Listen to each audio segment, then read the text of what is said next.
Bonjour, je voudrais vous parler aujourd'hui de ce mal de vivre dans le mental qui nous fait difficulté régulièrement, soit en tant que praticien, soit en tant qu'usager. Nous proposons avec la PPS, Analyse pratique psychosociale, une nouvelle façon de prendre les questions de santé mentale, d'offrir de nouvelles pratiques, puisque je pense que les pratiques actuelles ne sont pas satisfaisantes dans l'ensemble,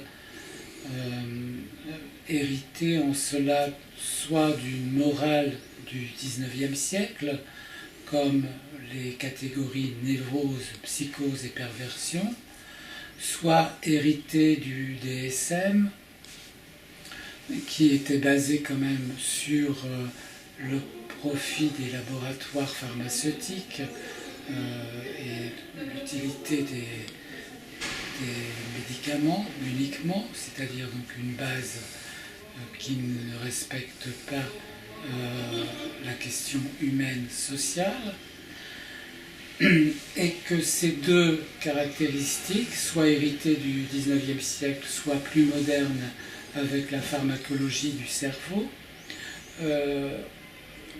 montrent que ces dispositifs parlent d'un mental qui fonctionne tout seul. C'est-à-dire que ce que nous préconisons, nous, avec notre analyse pratique psychosociale, c'est de dire que le mental est lié au social, et cela n'est donc pas pris en compte dans les fondements de la psychologie ou de la psychiatrie.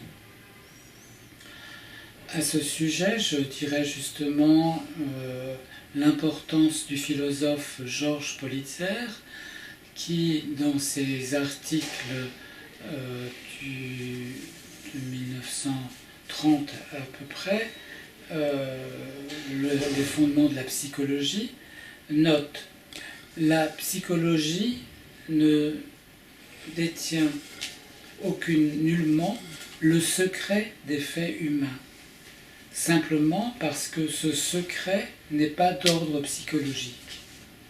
Et ça me paraît tout à fait important pour décentrer la question par rapport à la souffrance dans le mental, de se dire qu'elle dépend d'autre chose et que justement ce secret, il est dans les relations sociales et dans les rapports sociaux. Alors, cette mise en rapport, et le mot rapport est vraiment important. Nous vivons tout le temps dans un rapport aux autres, dans un rapport de valeur. C'est ce point crucial de valeur dans la civilisation de valeurs que nous connaissons aujourd'hui, de valeurs marchandes, entraîne donc des processus de valorisation, de dévalorisation, de survalorisation, et cette valeur sociale se transfère dans le mental.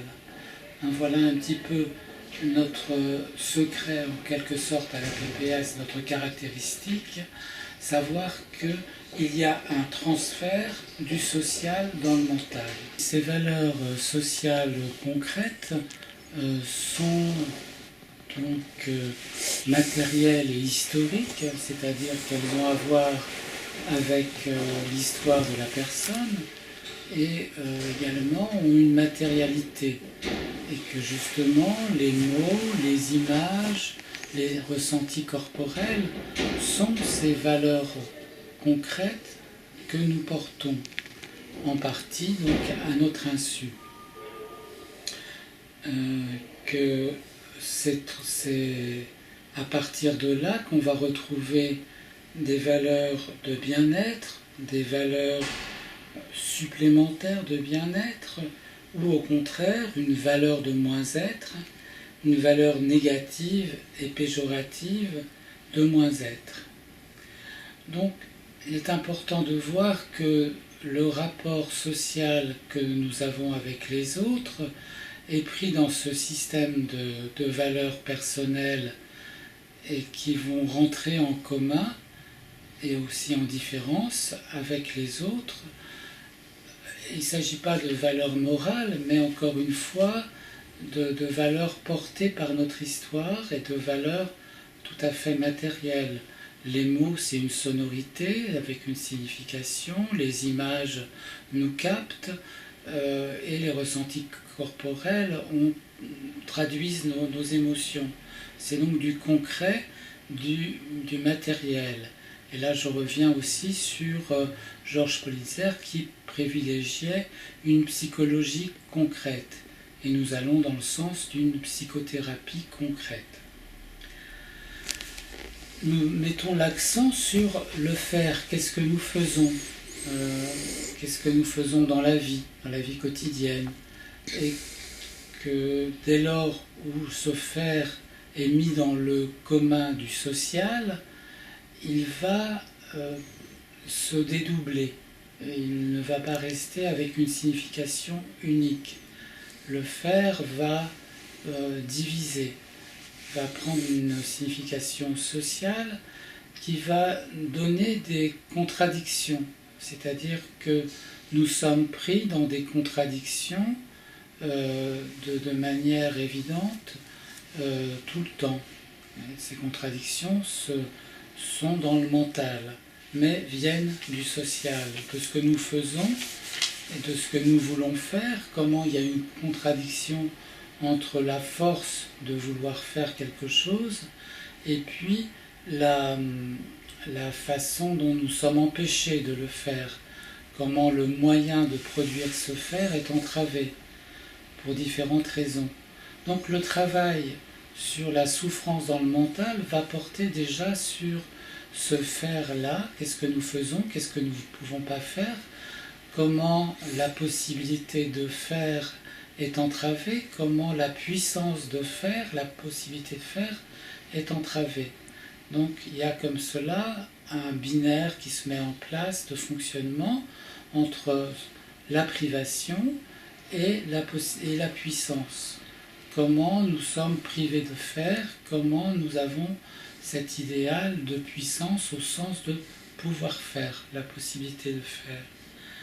Donc cette affaire de contradiction est extrêmement importante dans l'analyse que nous faisons de la souffrance dans le mental, analyse que nous faisons en accompagnant la personne qui va découvrir elle-même la logique de ce secret qui ne réside pas proprement dit dans le mental, dans la psyché.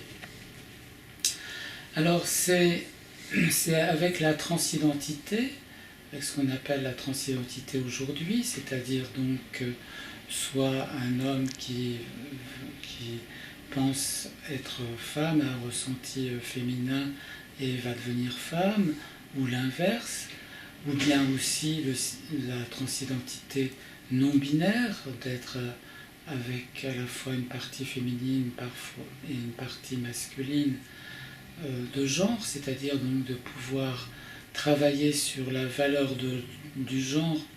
C'est avec cette question de valeur du genre que j'ai beaucoup avancé sur ce transfert du social dans le mental.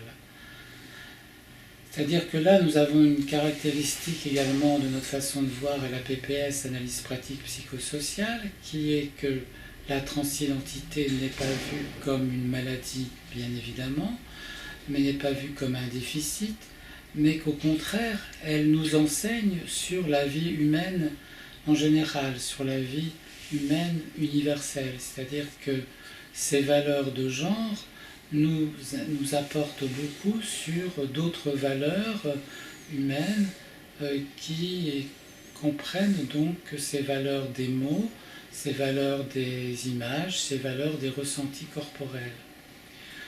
Donc là, c'est une rupture justement avec le modèle ancien de la psychiatrie ou de la psychologie qui part de la psychopathologie, donc de la maladie, comme déficit. Alors que nous parlons du mal de vivre qui a une logique sociale et qui se transfère dans le mental. Et que tout être humain a des potentiels qui sont inhibés.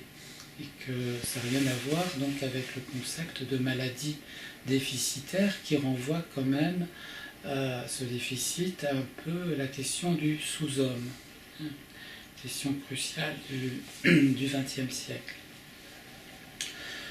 Alors ces valeurs fonctionnent, ces valeurs de genre fonctionnent, et que quelqu'un qui au départ est né garçon, a une anatomie de garçon, va à un moment donné avoir une valeur féminine de genre qui se met en place, qui va fonctionner. Il va donc y avoir des poussées contraires avec la valeur de genre primitive de garçon.